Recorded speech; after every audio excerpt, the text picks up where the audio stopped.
He warned King Louis XVI and Marie Antoinette of the coming revolution. He said a giant conspiracy would disrupt the entire nation, and the king was in danger. Now, the royal couple dismissed him, but in her memoirs, Marie Antoinette wrote that she wished she had taken the count more seriously. In the summer of 1776, the Second Continental Congress gathered in Philadelphia to sign the Declaration of Independence, but the meeting wasn't going smoothly. Some delegates feared war with England, the most powerful country on the planet. Then, just as talks were breaking down, a voice thundered from the back of the room and gave a rousing speech about courage, commitment, and freedom.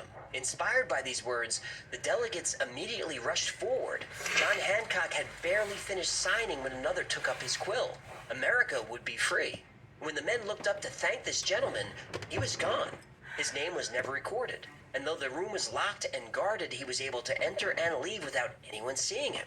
All that's known is that he was a man of average height and build, dressed all in black, who appeared about 45 years old. In 1779, Saint Germain befriended Prince Charles of Germany and spent the next 5 years as a guest in the prince's castle. Then, on February 27, 1784, the Count of Saint Germain died of pneumonia. He was laid to rest at a local church, and his funeral service was attended by many of the people whose lives the Count had affected. Oh, that's it? But, in 1785, a year after his death, the Count of Saint Germain had returned. Ooh, mama!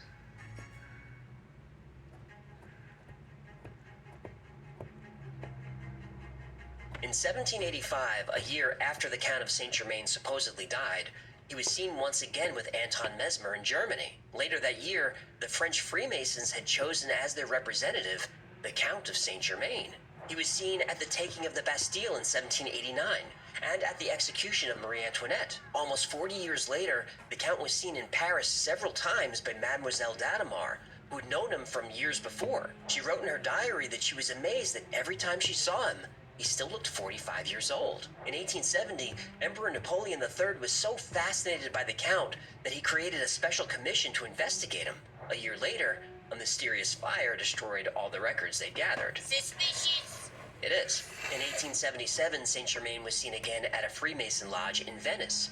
In 1896, Theosophists Annie Besant and Madame Blavatsky said the Count had been in contact with them. He claimed to be of an immortal race who come from a civilization hidden beneath the Himalayas. What's a theosophist? Well, Theosophy is a religion that claims there's an ancient and secretive brotherhood of spiritual beings known as the Masters, and these Masters are said to have great wisdom and supernatural powers. Checks out. In 1914, during World War I, the Count was captured by 2 Bavarian soldiers. They said he spoke many languages and wouldn't tell them where he was from.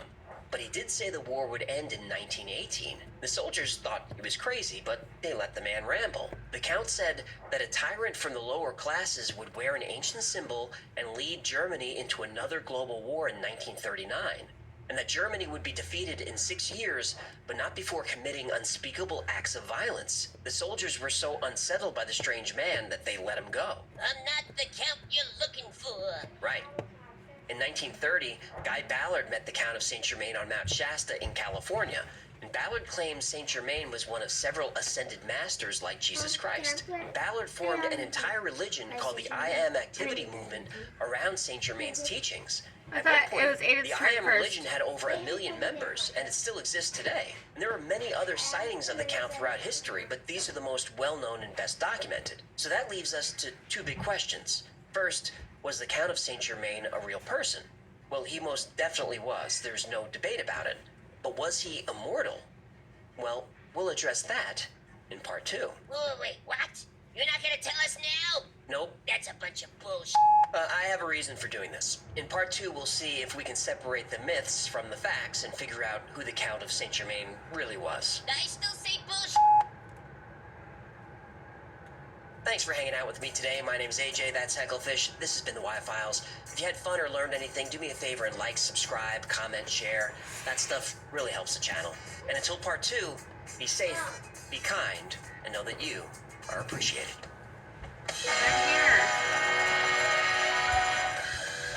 It was so comfortable. Oh, that she wanted to something and she found something and then she just chewed on it. Oh. But it was a string to a tea bag. Oh.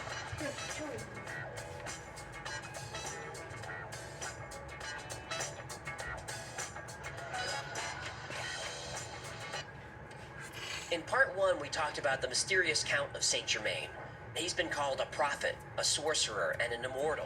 He's been spotted all over the world for 1,000 years. Some say, and even the Count himself said, that he was Cartaphilus, the legendary wandering Jew cursed by Jesus with immortality. The Count of Saint Germain advised kings, queens, and emperors. He was present at every significant event in European history, and even was an important contributor to America's struggle for independence. He spoke a dozen languages fluently. He played piano and violin like a virtuoso. He was an expert in art, science, politics, philosophy, and history. He left an impression on everyone he met. But today, we'll see if we can separate the man from the myth.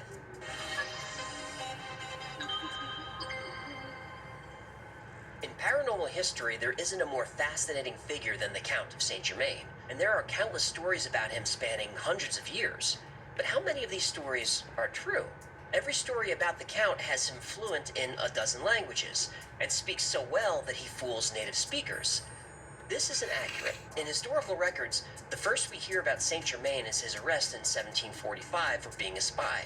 But the quote is never printed in full. When English authorities arrested Saint Germain, they said he spoke Spanish and Portuguese like a native speaker, and he was fluent in Italian and spoke French with a Piedmont accent. He spoke in broken English, enough to get by, but nowhere near fluent. They assumed he was from Spain or Portugal. Now, it is true that King Louis was very taken with him, but King Louis was not a deep thinker. The king's chief advisors considered Saint Germain an arrogant impostor, and the king's doctor said he was a quack. And the Count disappeared from France for several years, not because of some spiritual mission, but because the king's chief minister ordered his arrest, so he fled the country. When Saint Germain turned Casanova's coin into gold, it wasn't through a chemical process, it was sleight of hand, something that irritated Casanova. And Casanova met him a few times and said he was brilliant, but Casanova also said the Count was a con man, a spy, or both. When Saint Germain fixed the king's diamond, the diamond the Count brought back was of a different cut and slightly larger. Saint Germain said the diamond becoming larger was part of the process. He had an answer for everything. Everything.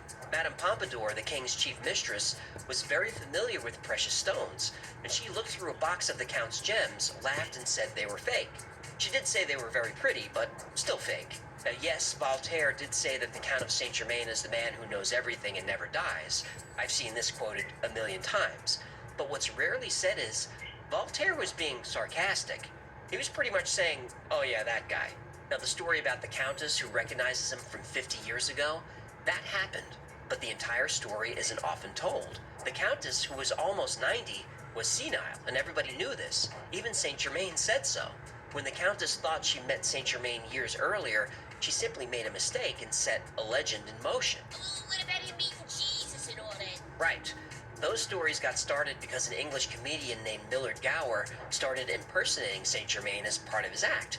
And every time Gower performed, the stories got crazier. Wait, so this guy's a legend because some comic was doing a bit? Yep. Remember, the Count's last stop was the castle of Prince Edward in Germany.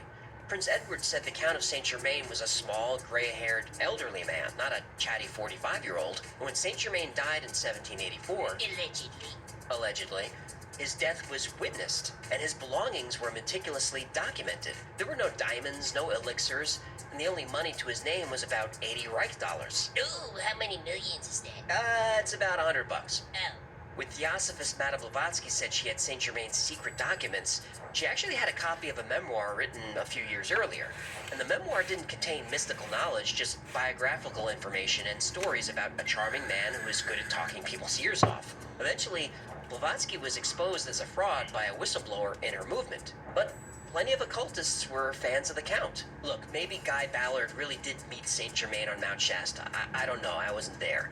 But I do know that Ballard plagiarized a lot of his material from science fiction books and was found guilty of fraud, so you be the judge. So do we know who he really was? Maybe. The Count of Saint Germain is said to be from everywhere. Some say he was a high priest from Atlantis, or he was a prophet from the Middle East. He's said to be Merlin the Wizard, Plato, St. Alban, Christopher Columbus, one of the last Templar Knights. People claim that Roger Bacon was the Count. Then they claimed Francis Bacon was the Count. Well, what about Kevin Bacon? I wouldn't be surprised. Kevin Bacon's been around a long time. Now, on his deathbed, the Count of Saint Germain confessed that he was the son of Francis Rákóczi II, Prince of Transylvania, and he was 88 years old. To avoid being a political target, he was sent to Italy to study with the last of the Medicis. Now this would explain his wealth, his excellent education, and why he spoke so many languages. But still, if this story were true, he would have been almost 70 years old when he was at Versailles, not 45, and his father, Prince Francis, would have been 15 years old when the Count was born. Not impossible, not likely. Another theory is that Saint Germain was an Alsatian Jew named Simon Wolfe, born around 1700, and he hid his identity to avoid religious persecution. Others say he was a Spanish Jesuit named Aymar. His true title was the Marquis de Betmar from Portugal. This explains why his Spanish and Portuguese sounded so perfect. None other than P.T. Barnum took an interest in the Count and did his own research. And nobody knows a good scammer better than Barnum. Using Barnum's research and the research from other historians, I think the best theory is that Saint Germain was the son of an Italian princess. The princess had an illicit affair with an Italian tax collector. When the Count was a child, he was separated from his mother. He was given a world-class education, a lump sum of money, and instructions to hide his true identity. This theory suggests he was born around 1690 in a region of Italy called San Germano. What does San Germano mean in English? Saint Germain. Yeah, I should have put that together myself. San Germano is on the northern border of Italy and Switzerland. Directly to the west is France. This region is called Piedmont. That so-called unidentifiable accent he spoke with, native speakers identified his accent as distinctly Piedmont, something that's been documented. And if he had been born in this area, he would have grown up speaking French, Italian, and German interchangeably. The jump to speaking Spanish and Portuguese from there isn't difficult. And if you're fluent in French and German, English would come pretty easily too. But still, these are just theories. Nobody except the Count himself knew his true origin. He enjoyed the mystery that surrounded him, so he fed into his own myth wherever he could. He was a legend, yes, but a legendary con man. He never stole from anyone, but he was perfectly happy to live rent-free in castles, palaces, and lavish apartments all over Europe. The Count was a brilliant man who used his charm and intellect to befriend wealthy, influential people to support his lifestyle. Eventually, his charm and money ran out, and he died virtually penniless. Even in the face of all this evidence, many people still believe he is an immortal who walks the earth to this day. I don't, but the legend of the Count of Saint Germain is such a good one, I want to be wrong. But I can tell you this for certain. If I'm ever sitting on a quiet mountain and approached by a mysterious man who claims to be the Count of Saint Germain, I'll be skeptical. But still, I'm going to listen to what that man has to say, because you never know. Thanks for hanging out with us today. My name is AJ, that's Hecklefish. This has been the Y-Files. If you had fun or learned anything, do us a favor and like, subscribe, comment, share. That stuff really helps out a small channel. Until next time, be safe, be kind, and know that you are appreciated.